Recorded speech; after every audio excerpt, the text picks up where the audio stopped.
Kita teruskan lagi sesi perkongsian dan juga penyampaian sub modul 7.4 peranan pemimpin sekolah ini, dengan saya suka menarik perhatian tuan-tuan dan puan-puan kepada satu hasil dapatan kajian oleh Michael Fullen dan pasukannya.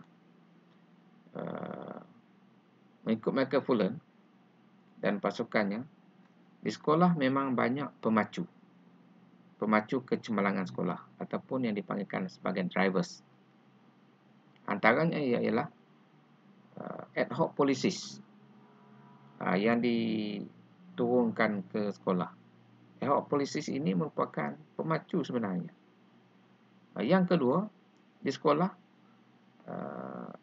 ramai guru yang berbakat besar, berkeupayaan tinggi, dan mereka ini boleh membantu sekolah, boleh memacu sekolah ke arah yang lebih baik dan lebih cemerlang.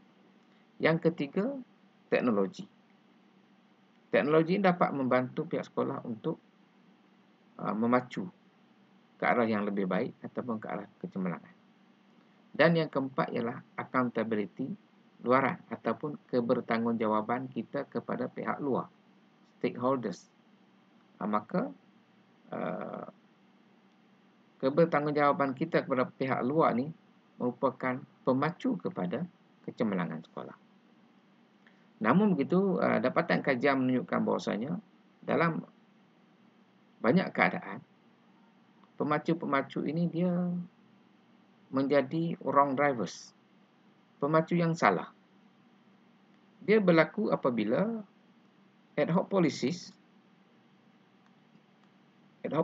itu ditanggapi secara berasingan dan diurus secara terpisah, maka dia akan menjadi satu beban kerja yang banyak kepada pihak sekolah. Di sini dia akan menyebabkan workload kepada pihak sekolah dan dia tak lagi menjadi pemacu. Yang kedua ialah individu-individu yang hebat ini, dia tak akan ke mana juga jika dia bekerja secara bersendirian, secara individualism, maka dia tak boleh jadi pemacu kepada kecemerlangan sekolah. Dan yang ketiga, teknologi. Teknologi kita tidak boleh jadikan dia sebagai segala-galanya. Kalau tak ada teknologi, tak boleh buat, tak boleh menyelesaikan kerja. Maka dia tidak lagi menjadi pemacu kepada kecemerlangan. Dia menjadi beban kerja. Yang keempat, accountability luaran ini, jika disalah tanggap dan disalah urus, maka dia menjadi satu negative pressure kepada pihak sekolah untuk memenuhi tuntutan kebertanggungjawaban kepada pihak luar, external accountability. Sepatutnya tuan-tuan dan puan-puan, kita boleh manfaatkan semua drivers itu, semua pemacu itu, supaya dia menjadi pemacu yang betul. Ad hoc policies yang banyak tadi, kita perlu integratekan dia, kita perlu sepadukan dia, yang diistilahkan oleh Michael Fullen sebagai systemness. Kita sepadukan ke semua ad hoc itu, maka dia akan menjadi pemacu kepada kecemerlangan organisasi. Dan yang kedua, individu-individu hebat yang bekerja secara bersendirian itu, kita wujudkan pasukan kerjasama. Kita biarkan mereka bekerjasama dalam satu pasukan. Maka dia akan jadi pemacu kepada kecemerlangan organisasi. Yang ketiga, kita perlu fokus kepada pedagogi. Dalam apa keadaan pun, pedagogi mesti diutamakan. Namun begitu, teknologi tidak boleh diabaikan, sebab teknologi akan menjadi pemacu kepada pedagogi. Dua-dua ini saling melengkapi. Cuma jangan kita jadikan teknologi sebagai segala-galanya. Dan yang keempat, untuk memenuhi keperluan eksternal accountability ni, kita bangunkan kebertanggungjawaban dalaman, internal accountability, melalui kita bangunkan keupayaan guru kita bagi mencapai keberhasilan yang dikehendaki oleh stakeholders ataupun pihak luar ataupun external accountability. Bagaimana caranya, tuan-tuan dan puan-puan? Maka Michael Fullan dan pasukannya telah pun merumuskan tindakan-tindakan yang wajar diambil oleh pemimpin sekolah untuk memperbetulkan pemacu-pemacu itu supaya berada di atas landasan yang betul.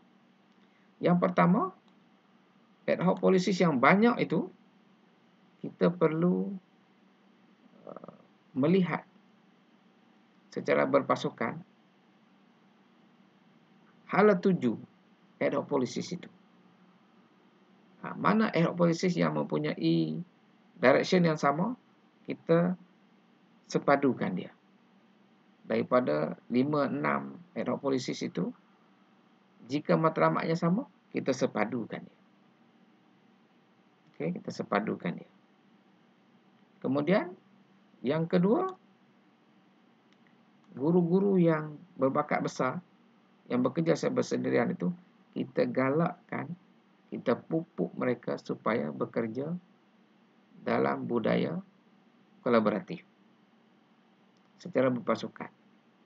Bercerai kita roboh, bersatu kita teguh. Jadi kita pilih untuk berada dalam pasukan. Kita akan lebih teguh dan kita akan memacu organisasi ke arah yang lebih baik. Yang ketiga, kita utamakan teknologi dan kita manfaatkan, kita utamakan pedagogi. Kemudian kita manfaatkan teknologi untuk memacu pedagogi itu ke arah pembelajaran yang lebih bermakna kepada murid-murid. Dan yang terakhir ialah, tuan-tuan dan puan-puan, kita securing accountability. Okey, kita bangunkan keupayaan guru kita, kita bangunkan accountability dalaman guru supaya dia dapat memenuhi kebertanggungjawaban luaran.